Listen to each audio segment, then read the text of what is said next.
Hello বন্ধুরা, কেমন আছেন সবাই? আশা করি সবাই ভালো আছেন। বন্ধুরা, আমাদের এই গল্পগুলো যদি ভালো লাগে অবশ্যই লাইক করবেন, কমেন্টস করবেন। আর চ্যানেলে যদি নতুন হয়ে থাকেন অবশ্যই সাবস্ক্রাইব করে পাশে থাকা বেল আইকনটি প্রেস করে রাখুন। আমাদের আজকের গল্প শ্রাবণের মেঘ, পর্ব 15। লেখিকা তাবাসসুম কথা। আম্মুর কথা শুনে আমার খুশিতে লুঙ্গি ডান্স দিতে ইচ্ছে করছে, কিন্তু আমার কাছে তো লুঙ্গি নেই।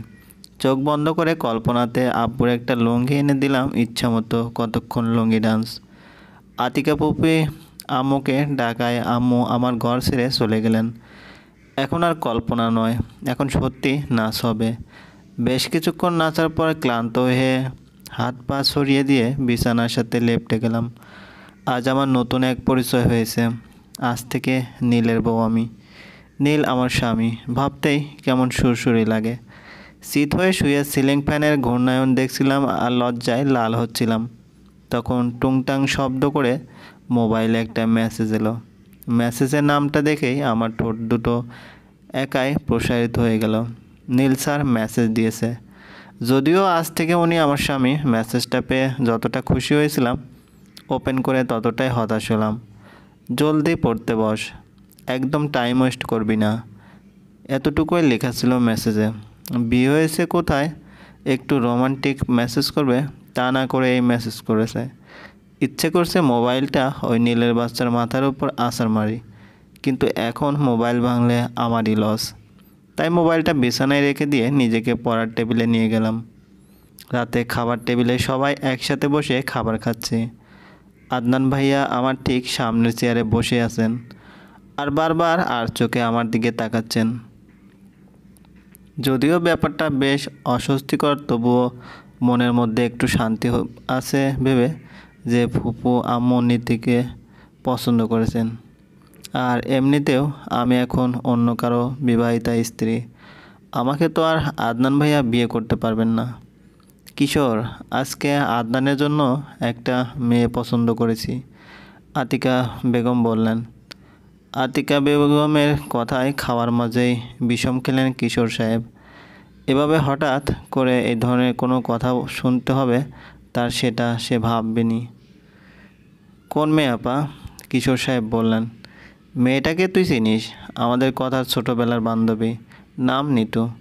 ভারী মিষ্টি মেয়ে, আমার জীবন বাঁচিয়েছে আজ। আতিকা বেগমের কথায় কিশোর রহমানের হাসি মুখটা মুহূর্তেই মলিন হয়ে গেল। আর এদিকে আদনান ভূত দেখার মতো চমকে মায়ের দিকে তাকিয়ে আছে। সে তো কথাকে বউ বানানোর স্বপ্নে বিভোর, আর তার মা নাকি অন্য মেয়ে পছন্দ করে বসে আছে। খাবার টেবিলে পিনপতর নীরবতা বিরাজ করছে, মনে হচ্ছে ঝড়ের পূর্বের নীরবতা এটা। আতিকা ফুপি যেই বোম ফুটিয়েছেন সেটার ধামাকার শব্দ কতটা জোরে হবে কে জানে। পরিস্থিতি ক্রমেই বেগতিক মনে হচ্ছে। আব্বু খাওয়া বন্ধ করে চোয়াল শক্ত করে বসে আছেন। আমি আর আম্মু একে অপরের মুখে চাওয়াচাওয়ি করছি। আর আদনান ভাইয়ার অবস্থা সবচেয়ে বেশি শোচনীয়। তাকে দেখে আমার ভীষণ হাসি পাচ্ছে। মেয়েটাকে আমার ভীষণ পছন্দ হয়েছে। আমি মেয়েটার সাথে কথা বলে সব খোঁজ খবর নিয়ে নিয়েছি। বলি কি কিশোর, তুই একটু মেয়ের বাবার সাথে আলাপ করে দেখ। আমার আদনান তো হীরের টুকরো, এমন ছেলে তারা আর কোথায় পাবে। আচ্ছা আপা, আমি দেখছি। দাঁতে দাঁত চেপে কথাটা বলল কিশোর সাহেব। আব্বু রীতিমতো রাগে ফুঁসছেন। কোনো রকম খাবার গিলে উঠে পড়লাম টেবিল থেকে। যে কোনো মুহূর্তে বিস্ফোরণ হতে পারে।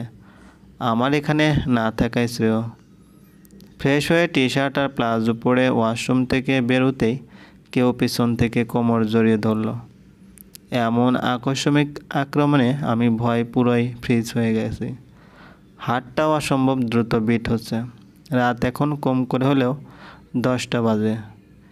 এই অসময়ে আমার ঘরে কে এভাবে আমাকে জড়িয়ে ধরবে? আমি আগের ভঙ্গিতেই দাঁড়িয়ে আছি, আর লোকটা ধীরে ধীরে আমার গলায় তার নাক ঘষছে।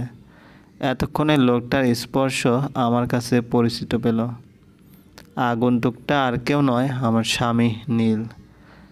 কথার গাঢ় থেকে চুল সরিয়ে দিয়ে নীল তার ঠোঁট জোড়া সেখানে বসাতে হালকা কেঁপে উঠল কথা।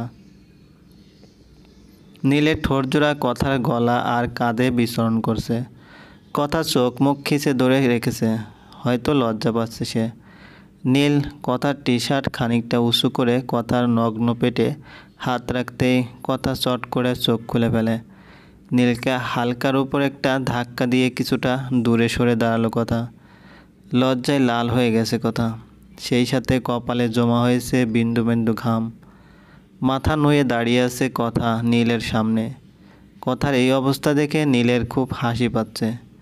নীল একটু এগিয়ে গিয়ে কথাকে কোলে তুলে নিল। হঠাৎ কোলে তুলে নেওয়াতে কথা চোখ বড় বড় করে নীলের দিকে তাকিয়ে আছে। ওভাবে কি দেখছিস? আপনি এত রাতে এভাবে এলেন যে? কেন আসতে পারি না বুঝি? না, একদমই আসতে পারেন না। কেন গো বউ, ভুলে যাচ্ছ নাকি আজ আমাদের বাসর রাত? নীলের কথায় কথা ভূত দেখার মতো চমকে উঠল। হ্যাঁ হ্যাঁ, কী বলছেন এসব? বাসর রাত মানে? এখন কি ন্যাকা সাদা হচ্ছে? আজকে আমাদের বিয়ের প্রথম রাত, তাই তো এত কষ্ট করে বেলকনি টপকে এলাম বাসর রাত পালন করতে। আপনি কি সত্যি বাসর রাত করতে এসেছেন? কেন, কোনো সন্দেহ আছে নাকি? আমার না শরীরটা ভালো না, আপনি চলে যান। হ্যাঁ, আমাকে নামিয়ে যান। হুস, যাব না। এখন রোমান্স হবে, নিউলি ম্যারিড কাপল আমরা। আমার অনেক ঘুম পাচ্ছে, আপনি চলে যান। আপনিও ঘুমান, আজ রাতে আর ঘুমানোর দরকার নেই। এই না না না, প্লিজ কিছু করবেন না। নীল কথাকে খাটে শুয়ে দিয়ে নিজের সব ভর কথার উপর ছেড়ে দিল। কথা এখনও চোখ মুখ খিঁচে ধরে আছে, আর নীল মুগ্ধ নয়নে তার পরীকে দেখছে। বিয়ের প্রথম রাত নিয়ে সব মেয়েদের কত রকম জল্পনা কল্পনা থাকে, আর কথারানি সে কিনা বাচ্চাদের মতো টি শার্ট পরে কান্না করছে। কথার মুখের দিকে তাকিয়েই হেসে পড়ে নীল।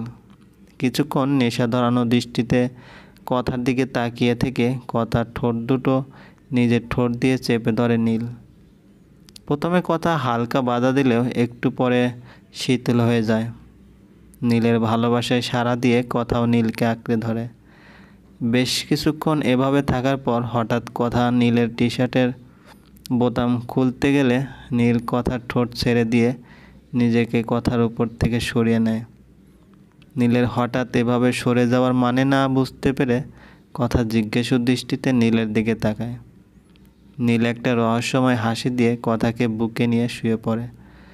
কথা নীলের বুকে মাথা রেখে কিছুক্ষণ ব্যাপারটা বোঝার চেষ্টা করে। সরি রে, এভাবে তোকে বিয়ে করলাম, কিন্তু কাউকে জানাতে পারলাম না।